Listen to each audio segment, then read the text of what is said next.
Yo, yo, yo. So I seen this video come across my timeline on Instagram about a week or two ago, and it was very intriguing. And it was a viral video, and it went viral for all the right reasons, all the right legitimate reasons. And part of me, when I saw it, I wanted to laugh, I wanted to chuckle a little bit, but at the same time, I couldn't do nothing but really shake my head in the end because this is the reality that is going on in the dating world in when it comes to the season of the indecisive man, when it comes to the season of the man that's unsure of himself, the season of the man that's projecting and deflecting all their flaws on women. And this video is a great analysis breakdown of what a lot of you men are brainwashed on. But we're gonna watch this dialogue real quick on this video, and we're gonna come back with a little bit of commentary. Yeah, so I actually am the director of accounting at a hospital here. I started my career in business admin, which I went to school for initially, but I loved healthcare so much that I got my master's degree in healthcare administration so that I could work my way up the corporate ladder. So, yeah, I pretty much take care of myself. I haven't been married, single, no kids, and I really look forward to dating. See, that's why you independent women stay lonely now. Y'all focus so much on the wrong shit. When men, we really don't even care about that. We don't care about your degrees. We don't care about your accolades. We don't care about your occupation. We don't care about how much money you make. We really care about how you treat us. Like, can you even cook? This is why we don't date y'all, and this is why y'all stay lonely and single because y'all think we really care about what you have going on, but we don't. Oh, I mean, I was just telling you a little bit about myself. If it's any consolation, I actually was raised in a very traditional household. So my mom was a stay-at-home mom. My dad, he was the, head of the household, the provider. So, I'm very domesticated. I do know how to cook. I know how to clean and all of those things. So, you don't have to worry about me like emasculating you or making you feel less than or stepping on your toes when it comes to you being the provider and paying the bills because I still believe in the traditional hierarchy of the household. Yeah, no, you need to bring something more to the table. I don't care that you're domesticated. I can cook, I can clean on my own. You need to bring something more to the table than is given to at this point. Like, what can you provide to me that is outside of what any other woman can provide to me at this point? I believe in 50-50. I want to build an empire with a woman that I'm with. So when a woman brings up a man being a provider and bringing up money and finances, I automatically think that she's a lazy, broke, bum, gold digging that's just looking at men as a come up and really just want somebody to take care of her. So you need to be contributing to the household. But you just said, you know what? So I say that to say this. Please don't sit up there right now and act like you don't know what this woman is talking about. Please don't sit up there and act like you don't know what this woman is talking about. Please don't play dumb. Please don't play stupid. You know what she's talking about, fellas. A lot of you seen it. You've seen it from your favorite Red Pill podcaster. You've seen it from the Fresh and Fits, the Andrew Tates, the whole nine. You've seen it. Don't play stupid. This was a great analysis breakdown of the season of the indecisive man, the season of the man that don't know who he is, that's all over the place and projecting and deflecting all their flaws on women.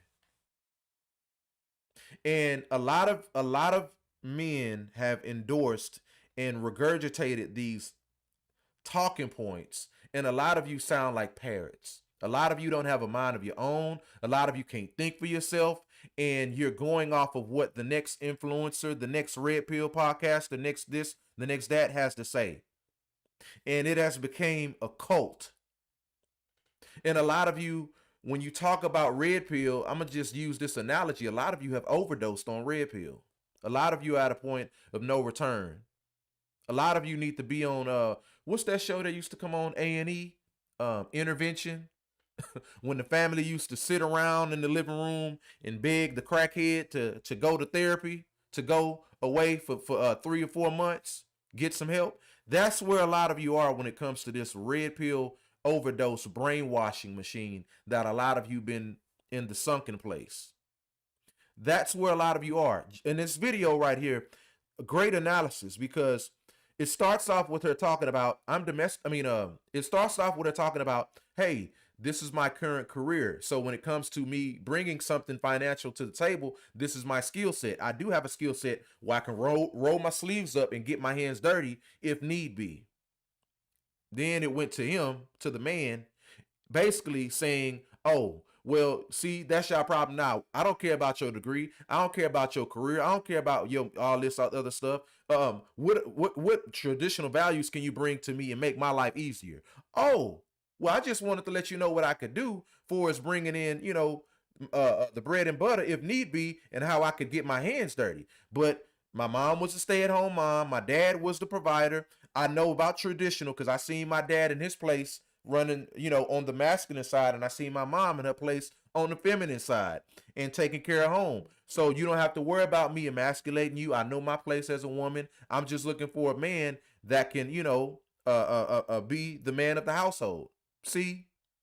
And then it goes back to the man, like y'all saw, moving the goalpost again. This is why I say, and no, not this is why I say, this is why you hear a lot of women ask that question, fellas. Do you like women? Are you gay? And me personally, I think a lot of you men, it's a lot of different reasons of what's going on with men today. Some of you were bullied, when you were younger. Some of you have mommy issues. Some of you are gay. Some of you are gay. I personally believe that. I honestly believe that a lot of you are gay and you don't know how to come out of the closet. You don't know how to officially tell your mother that you're gay. You don't know how to break it down to your father that, hey, dad, I'm your only son and I'm gay. A lot of you don't want to do that. And a lot of you are caught in this rapture of being angry and projection, and the nearest thing that you can throw your and filter your flaws and anger out on is, guess what? Women in that video. No, and a lot of you men, if you're not gay, it's this reason, it's that reason, but a lot of you men need help. A lot of you men need help. I thought I gotta throw this in real quick. Y'all know that back in the day in the Living Color, David Allen Greer and Damon Wayans, when they used to do that little monologue segment, when they used to sit around and critique things, and they used to say, hated it. That's what y'all men sound like. A lot of y'all men sound like when it comes to talking about women. Hated it. Like it's really, I know y'all don't like that, but it's very sassy. Because if you're gonna find something wrong and constantly move the goalposts and just find something wrong with every category of women, you have to understand this, fellas. It gets to a point where it's not only laughable, but it's a shame, because now you've just eliminated women out of the equation, trying to sound smart when a lot of you sound gay, when a lot of you sound dumb.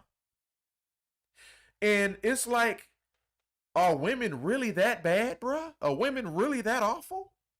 I know women ain't perfect, but y'all make it sound like women just need to disappear. And if women disappear, the only thing that's left on the table to have access to is men. And it sounds like that's what a lot of you want. I'm a straight shooter. I'm not gonna sit up here and tell you what you want to hear. I'm not gonna sit up here and whine and cry and grab my Kleenex and wipe my nose and say women. No. That's why I say Kleenex and and Charmin need to start giving out podcast sponsorship deals to these crybaby men on the internet whining about women. That's just a little sidebar. Because yeah, man, it's a lot of money that could be made in these crybaby podcast sponsorships, by the way. But anyway, yeah, man, this is the season of the ungodly sassy man. I just gotta say it. Because if you find there's something wrong with every category of women, you don't want to date a woman that's a single mom. You don't want to be with a woman because she's a career woman. She's too masculine. She don't create space for you to feel needed. Or if she's 30, 35, 40, older and single and childless, then something wrong with her, man. A man ain't got you pregnant yet. A man ain't wiped you up yet. Man, something wrong with you. You hit the wall. Ha ha. Really? But if a woman is just sitting around being a bump on the log and don't have a skill set, then you wouldn't want that either. I guarantee it. Because then you'll say, well, dang, man, she don't bring nothing to the table, man. She don't bring, man, I ain't finna let her gold dig off me. So it's like, what do you want? Do you want a man? Do you want a man? Because it don't sound like you want a woman. You need to figure out what team you play for at this point. Because you just, like I say, you just eliminated women. And I don't care. I'm at a point where I don't care how intelligent or how intellectual your talking point is when it comes to women and how bad women are. And I don't care how smart some of you men sound, your favorite podcaster sound. I don't care. It's all a bunch of, I call that intellectual whining.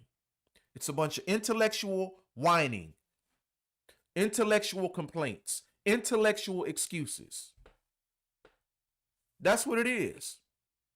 I don't, well, Jason, you know, well, what about the modern women? Shut up, man, bro. You gay. You don't like women.